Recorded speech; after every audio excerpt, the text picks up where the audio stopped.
અમદાવાદથી સમાચાર ખેડીલા ફાર્માસ્યુટિકલ્સમાં જ્યાં 3 થી વધુ મહિલા કર્મચારી બેભાન થઈ ગયા અને એક મહિલાનું મોત થઈ ગયું છે। 3 મહિલા સારવાર હેઠળ છે। વર્ષા રાજપૂત નામના મહિલાનું મોત થઈ ગયું છે। 2 મહિલા અને એક પુરુષ ધોળકાની હોસ્પિટલમાં સારવાર હેઠળ છે।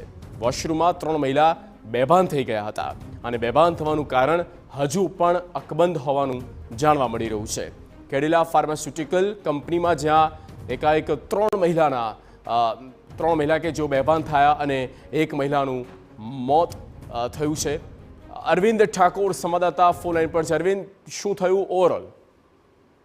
જી, ધોળકાના બાજુમાં આવેલી કેડીલા કંપનીની અંદર 3 કર્મચારીઓ એકાએક બેભાન થઈ ગયા હતા અને એમના લેડીઝ કર્મચારી હતા અને એમને જોતા બેભાન થયેલી હાલતમાં જોતા અન્ય એક કર્મચારી જે ત્યાં આગળ જોવા જાય તો એ પણ બેભાન થઈ ગયા હતા અને એમાંથી એક મહિલા કર્મચારીનું મોત થયું છે અને તેઓને પીએમ માટે અમદાવાદ ખાતે ખસેડવામાં આવ્યા છે અને બીજા અન્ય 3 કર્મચારી અહીંયા ધોળકાની જીવનદીપ હોસ્પિટલની અંદર એડમિટ કરેલા છે અને હાલ હજુ કંઈ શા કારણથી આ બન્યું તે હજુ કંઈ જાણવા મળ્યું નથી। જી, આભાર અરવિંદ તમામ માહિતી માટે।